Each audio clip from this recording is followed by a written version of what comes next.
Akwaba Edoba Time with Church of Christ eso. And then so yeda Onyankopon ase or na ho Bible ene entwasopa or de adom yen na wotwi mu enyina yeda na ase enso se efri afi ahyese ede bebesi April bosomu emu Onyankopon ekura yen nkakra ede abedusa empempenso yi. And then so ma menshow in crime abra ye sha ase no say ma o Bible emben na nya o notebook and afi o pen and I say o pencil enso abra ye adesua no say ehun kohia say wasa wotro bibi edeto ho a obetumi atro ato ho orepa mu no na wato obo ase ede ahwehwe trokonkro no mu ahwe debia no eya mepese me challenge wo conscience kakra said de beya obebo homoden wankasa nso wonye sabe okwadwofo ewo chokonkro no eho the more a wankasa obo homoden say obehwehwe Bible no emu no eboa bebre e ma wonso uti Onyankopon asem ase na afi no uhunu Onyankopon no nokre no sa etiefo ebeka yi a Yesua de edefa entusududu eho Tithing na so far no de na ye bisa ye ho ene ne se aso wo Bible akwan so no se ye akristofo yi no Onyankopon ehye yen se yenyi entusududu ana a kind of a question eda adisuan a Yesua no eso abra ye hye ase no yedinkan ahwehwe enwema enkakra na me use sa opportunity we ensign enkai emu bia ebia ene the first time I will follow a program no say who to me I follow the previous episodes no our YouTube eso so wo search St. Paul Anania who to me enya ewo so said ya be ya who to me a catch up ebia de yedinkan esusu anasa yaka eho asam no ne mu entiase no ebetumi aboa wo. Interestingly abra ye share adisuan asia no sometimes comments anasa ebi mu mpodie no questions na omubisa things last week in ye mekasaye edify the fact who say a Christopher enchirechire emfa entusududu eho na mesisu dia ekan se Ewrade Yesu Kristo eba asasi eso no wanchirechire na suafo se omo enyi entusududu na ne sayo nti ena asomafo dumienu no eventually osomafo Paul nso ebeka ho echire no omu bia eni ho omo chirechire ye say a Christopher enyi entusududu. Tithing belonged to the Old Testament worship. Mechre Judaism emu ena entusududu na ewo. Na we ena obi ebisa say last week no me use Luke chapter 6 verse 38 say Ewrade Yesu Kristo de o chirechire ye eno no say momma ena yamamo enti eno na megina so ede ekirechire ye na ono nso ehwehwe Bible no mu a wahu se Ewrade ekirechire bribi ewo Matthew chapter 23 verse number 23 meka kire say as a matter of fact Matthew 23:23 no na ewadwun mu dada say meka ho asem nanso question a we bisa nso a legitimate nanso meto me boase na ende no me use opportunity no e de akasa e de afa eno no ho every say ye ka say in the New Testament emu no as far as Christianity is concerned no a Christopher enyi entusududu a eni say eye adefoforo e de ma wo de din kan so we compare Luke chapter 6 verse 38 and Matthew chapter 23 verse number 23 no wodi bomu a woto wo bo ase pa eno no nkwa no be kire wo say there are differences ewo mu per the reading no.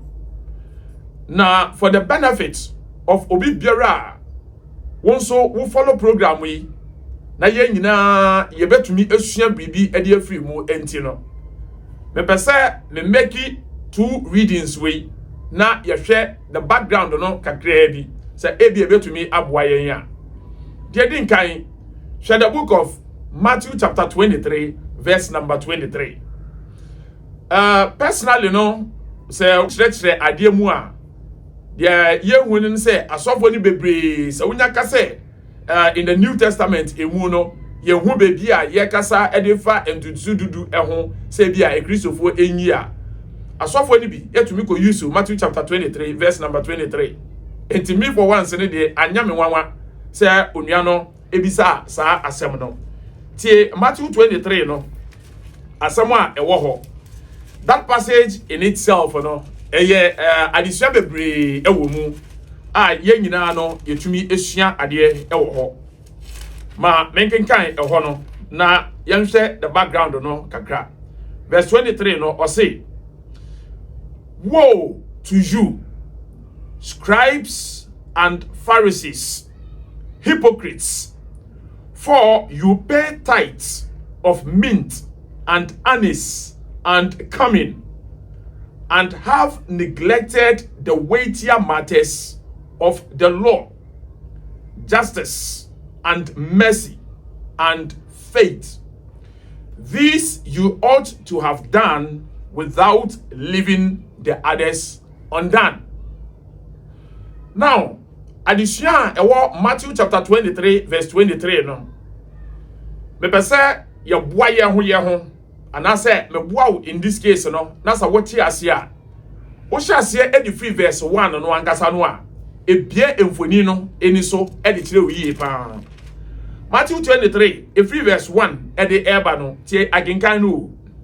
Eradi Yesu Kristo eni o say, then Jesus spoke to the multitudes and to his disciples, saying, the scribes and the Pharisees sit in Moses' seat.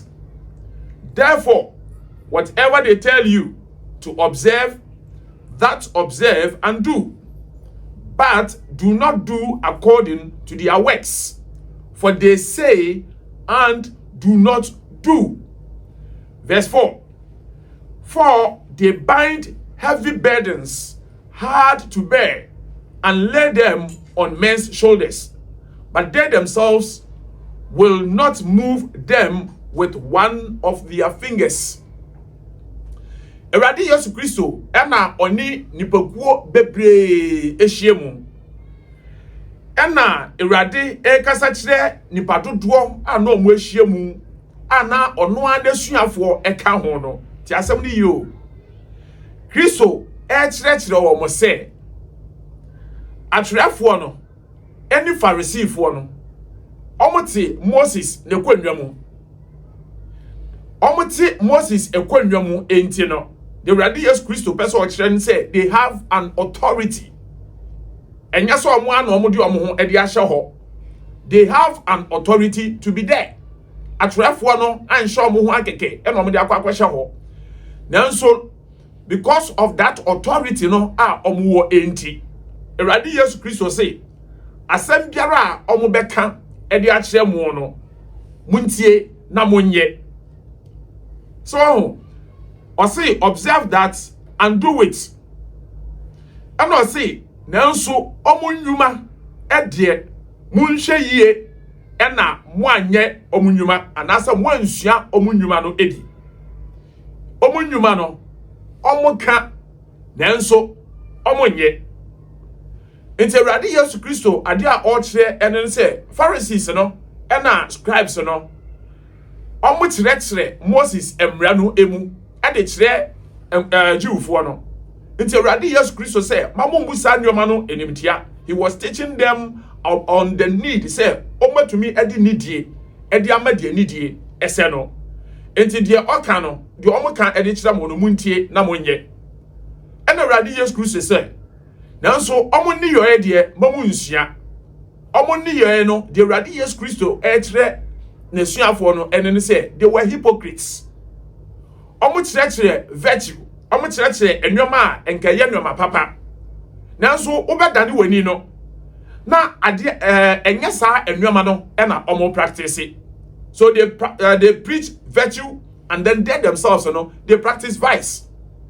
And Awurade Jesus Christ say mamu nsua omo hypocrisy no mamu nsua saa de no na monye. And verse 4 Awurade eka kyerɛ omo say saa nkrofo yi etumi etetere adesoa a emu odru na omo de ato jiwfo no ekon so say omo nsoa. In other words, omo kyerɛkyerɛ Moses emre no mu ankopem say enwama no ebeye dindindin edema nkrofo no. And Awurade Jesus Christ say omo de to nipa abasa so anaso omo shoulders eso. Nanso omo ankasa de omo nsa tiai omo fa enso ebimu de biarada. And Awurade Jesus Christ say munhye ye na mo ansua omo nya atwemyo no. Nyankopon enimu no. This is how God sees them. Say omo kyerɛkyerɛ brebi nanso saa de no omo ankasa de omo nye. Enti woto aso a Awurade Jesus Christ say Pharisee for the scribes no de omo pe enen say onam abonten a ye chiachia no na ye hoahoa no ye gege no so ebi ono okro no omo ntare sa de show mani you ankakrakasa nanso inwardly pan de onyankopon say they are hypocrites. They don't practice what they teach. Enti Awurade say munhwe ni ye na mo ansua saa enwoma no. Now as a matter of fact, so we share verse 4 of Matthew chapter 23 you can na eya adesua a part of a kind of adesua yesua dada no empo eho share asofo a enne omu preach teach say a Christopher enyin tutududu asofo na omu gi asore manchen entutududu no omu dudu asen ena omu ankasa no omu yi entutududu so asofo bi wo a otie misabre yi a wo preach teach e de church members no say omu nyin tutududu aso papa asofo wo ankasa entutududu no wo yi bi ana so wo yi nso a are you faithful enough was idea no mu ana as far as I can say asofo no omoji church members ne nchen entutududu no bebre oho a ono ankasa no onyi entutududu no ebi eyare ho sempa nanso this is hard truth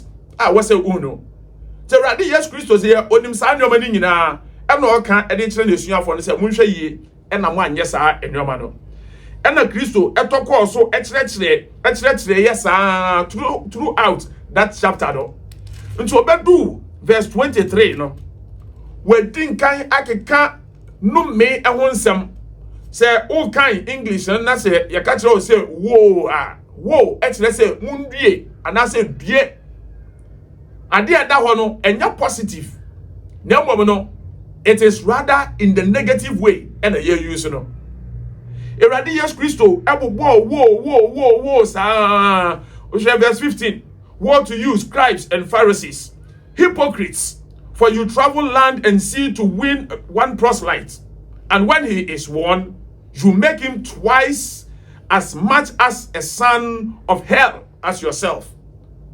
Mutumi bom homodia ekọ convert obi e de ne ba Jewfo esom no emu. Nanso onipa no enya ba mu ewia na mo ankasa nso no mo ayama waba bedane obonsam kura 2 times.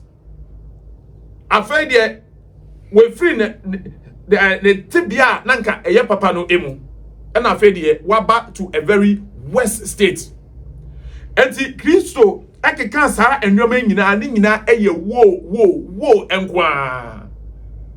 Obi ani wo betumi afa Matthew chapter 23 na waka kire wo say ensem a ewo ho no eye ensem papa. Never. Sa woto obu ase na sa wo hwemu eyiye dia e na obeti ase. Ana Awurade ebedu verse 23 no. Ti asem a ehye ho no. All kan dey kire mo say atwerefo eni Farisifo munue nyatwemfo osando nyatwemfo no eka ho woe to you scribes and Pharisees, hypocrites.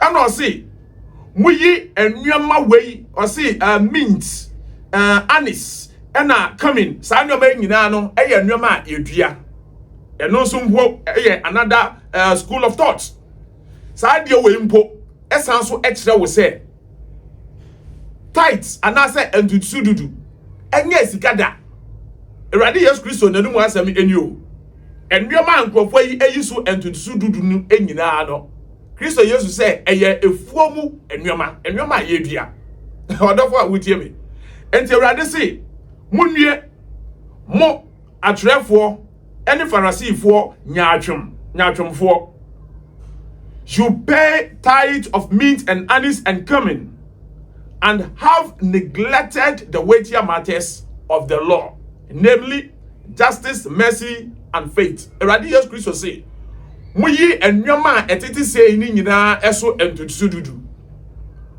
Ena enwema enka ewu ehia pa no, the weightier matters of the law.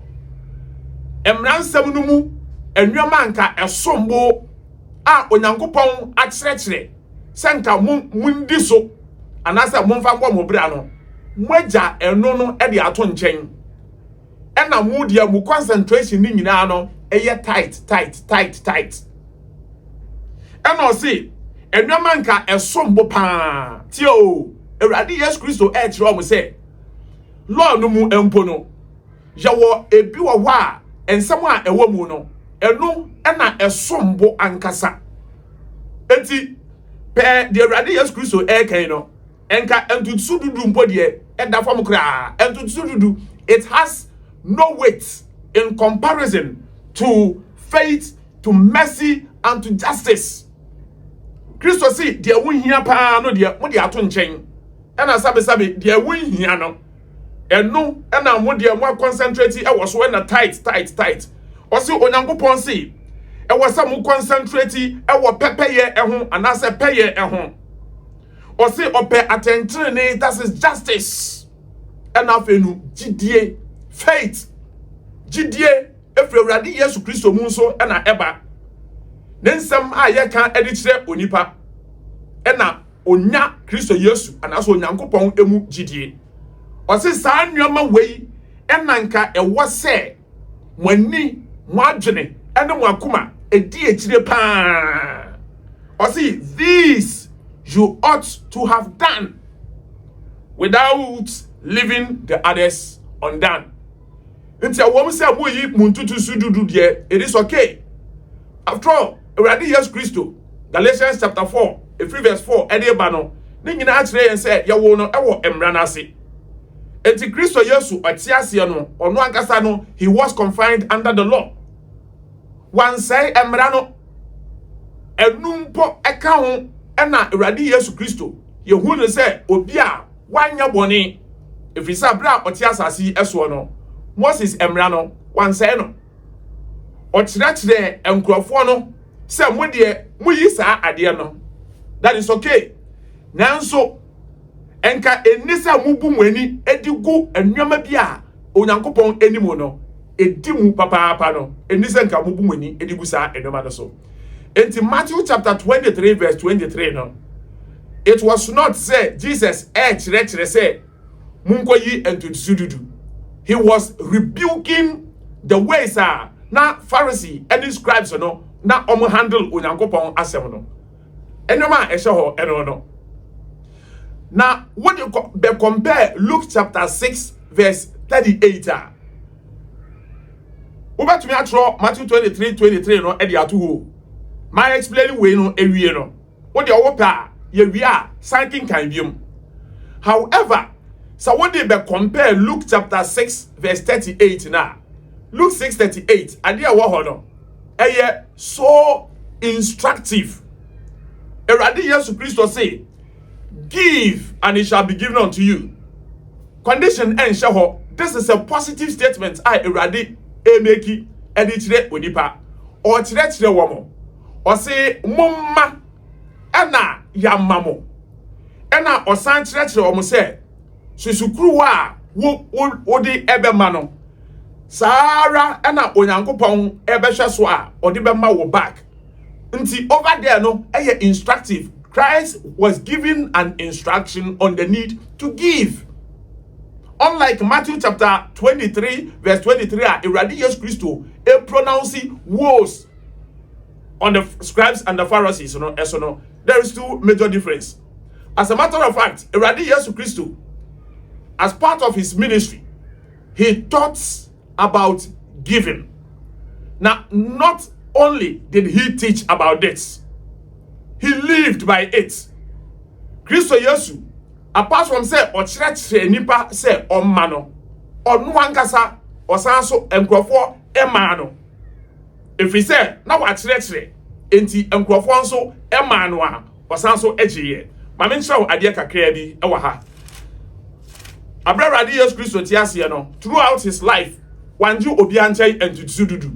Na mbom no ade a yefra no offering and I say giving Christo Yesu egibi. Enua na one nesuafo ene asomafo ni nyina no na omode ehwe na say omode boa omodwuma a omoye.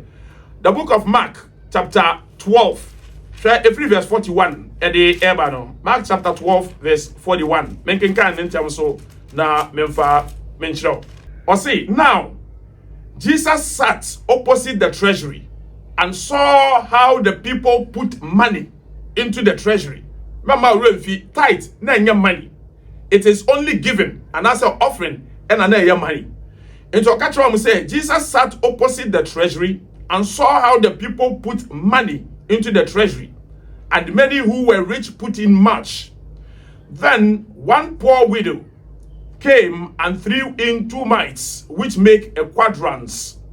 So he called his disciples to himself and said to them, assuredly I say to you, that this poor widow has put in more than all those who have given to the treasury. Verse 44, for they all put in out of their abundance, but she, out of her poverty, put in all that she had, her whole livelihood. Opa, verse 43, no, Shannon so. Christ was talking about giving. This poor widow came, she gave. Until Radi Jesus Christ say, this poor widow, verse 43b, no, this poor widow has put in more than all those who have given, not all those who have tithed, all those who have given. This is what Jesus taught. Give, and it shall be given to you. Mama, ena yamamo.